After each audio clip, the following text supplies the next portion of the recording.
Trump is not kidding this time around, okay? Trump is not kidding, and this is a whole different ballgame, shall we say. This is a different kind of administration. He's coming in eyes wide open. He knows what happened before. I've talked to him about what happened before. You had a chance with Hillary. Why didn't you take it? And you know what? He said something that I thought was really noble.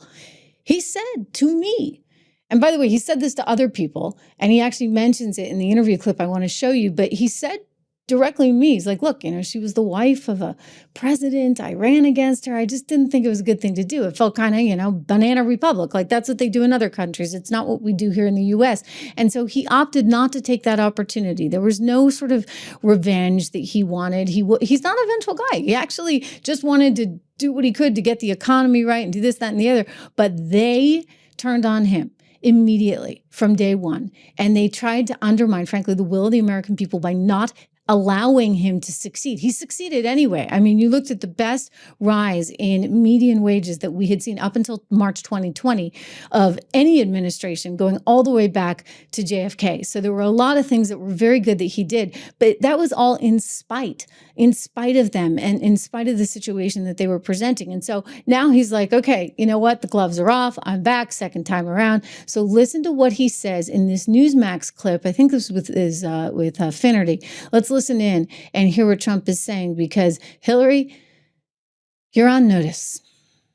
New emails, Mr. President, suggest essentially that Hillary Clinton personally approved the Russia hoax. With Obama. With Barack Obama. And my question is she finally going to pay for what she did, or does she get a pass again?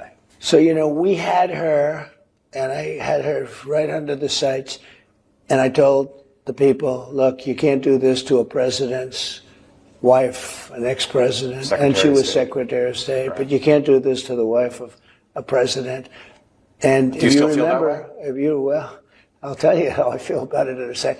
If you remember, I was at a rally, and it was after the election, and they said, lock her up, and I said, no, look, we won, just relax. And I didn't do what other people would have done, what they would have done. And then they went after me, and they meant it. I said, you know, it's amazing.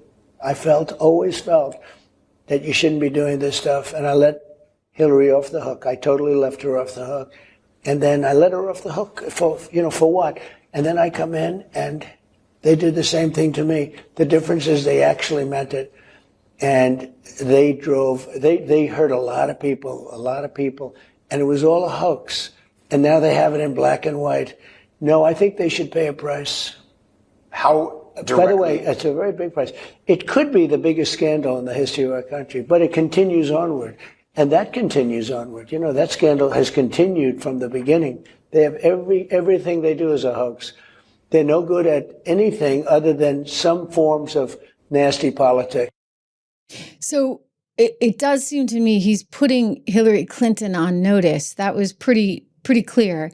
He said they should pay a price. He wants them to pay a price. So he's demanding this accountability, including from the likes of Hillary Clinton.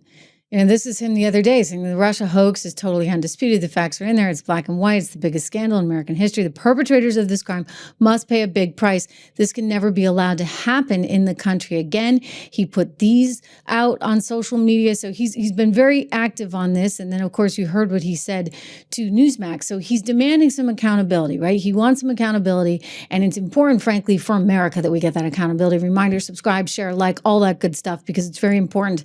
We need to be able to continue having a voice here so that you're able to demand, frankly, accountability too. It's all about transparency and knowing what's going on. I want to go to Kash Patel. Some of you saw this the other day.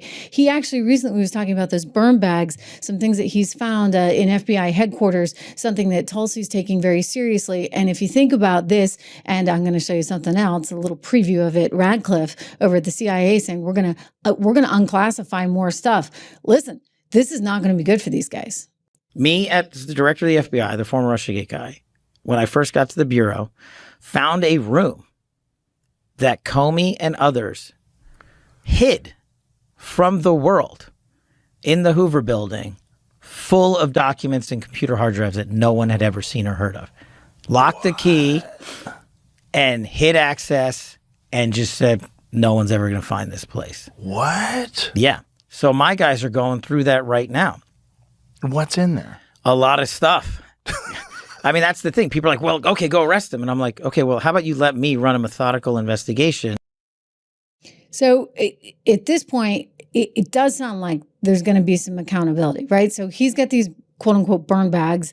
They are saying they're going to release more intelligence.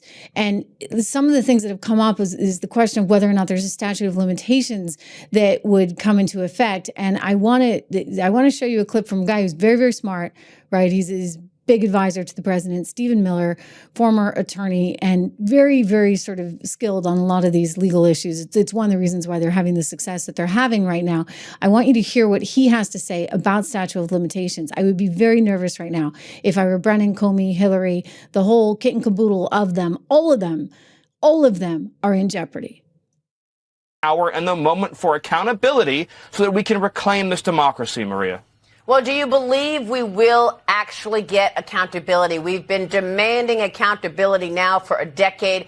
Our audience is well aware that this is the biggest political scandal we have ever seen, and an effort to undermine and take down a duly elected president. But now we want to see the tricksters face the consequences. Will they?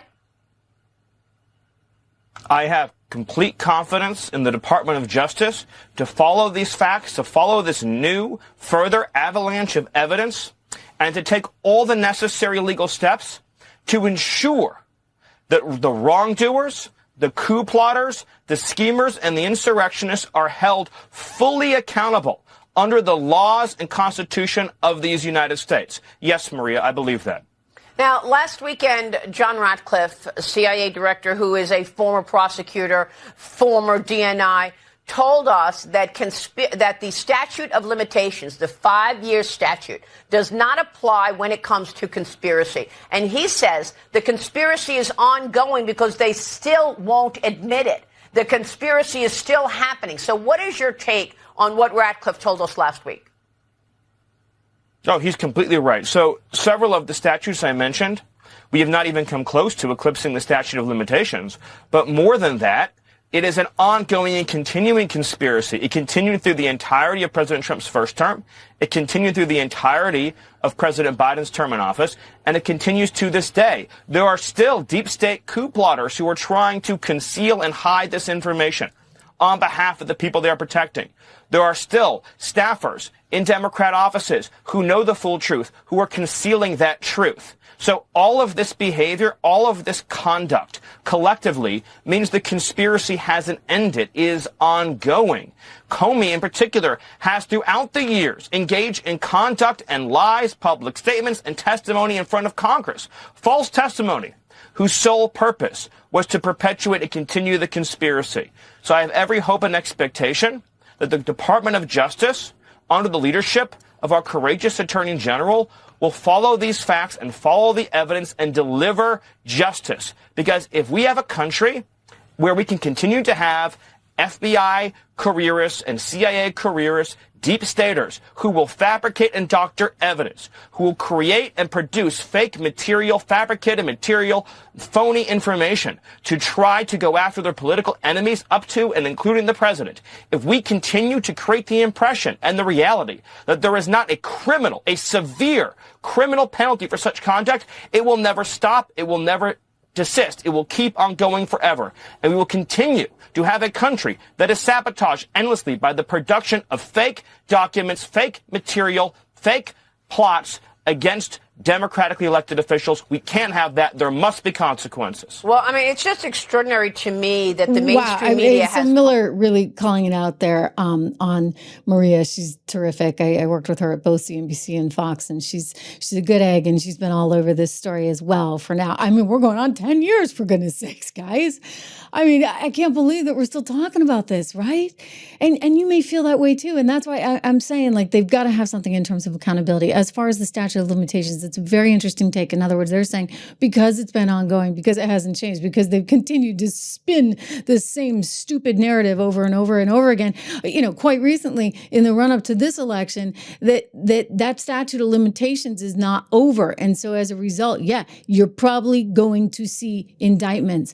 Radcliffe making that clear, as Maria pointed out just a weekend before, saying that the indictments of even Hillary Clinton could be coming forth soon. So that's that's important to think about and to keep an eye on. And I would guess just from the perspective of what's right for the American people and making sure that something like that does not happen again. That's where you want that accountability.